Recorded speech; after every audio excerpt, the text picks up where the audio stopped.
Ang susunod na programa ay rated PG. Ito ay nangangailangan ng patnubay at gabay ng magulang para sa mga batang manonood. Hindi matatahimik si Annalyn hanggat hindi siya nakakahanap ng ebidensya na makapagtuturo kay Zoe na may kinalaman siya sa biglang pagkawala ng Lolo Pepe nila. Malakas ang kutob ni Annalyn na nagsisinungaling sa kanya si Zoe matapos siyang ilaglag ni Joy dahil ang sabi ni Joy hindi naka-duty si Zoe ng buong araw sa Apex. Dahil ang pagkaalala ni Annalyn ang sabi sa kanya ni Zoe na nasa Apex daw siya nang tinatanong niya si Zoe kung alam nila ni Moira kung nasaan na si Lolo Pepe. Si Zoe at Moira kasi ang tinuturo ng driver na huling kausap at kasama ni Lolo Pepe kaya sila ang prime suspect sa pagkawala ni Lolo Pepe kahit na magsinungaling pa sila. Mas lalo pang lumakas ang kutob ni Annalyn nang sinabi sa kanya ni Luke na hindi sila magkasama ni Zoe sa Apex dahil ang sabi sa kanya ni Zoe magkasama daw sila ni Luke.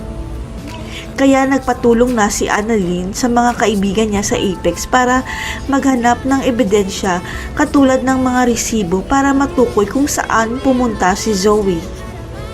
Hanggang sa makarating na sa medical director ng Apex na si Doc Ray ang hindi pag-duty ni Zoe sa Apex na parehong araw rin at oras ng pagkawala rin ni Lolo Pepe. Ang hindi alam ng lahat, takot na si Zoe dahil sa ginawang krimen ng mami niya at parang hindi na niya kaya na itago pa ang napakalaking sikreto nila ni Moira. Hanggang sa nag-away si Moira at Zoe dahil nagsumbong si Zoe kay Doc Carlos. Kaya ilalaglag ni Zoe si Moira dahil sasabihin na niya ang totoo kay Annalyn.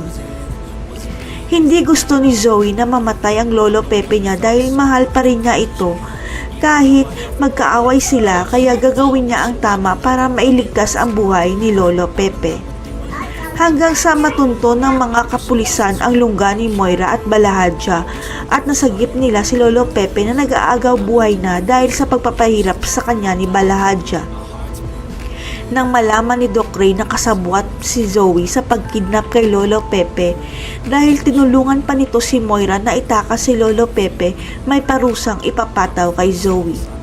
Dahil nakaabot na sa PRC ang krimeng ginawa ni Zoe kay Lolo Pepe, kaya tatanggalan siya ng lisensya para hindi na siya makapanggamot pa dahil hindi na siya lisensyadong doktor. Tama lang kaya ang naging parusa kay Zoe na matatanggalan siya ng lisensya. Mapapatawad pa kaya ni Lolo Pepe si Zoe dahil sa pagkampi niya kay Moira? Abangan.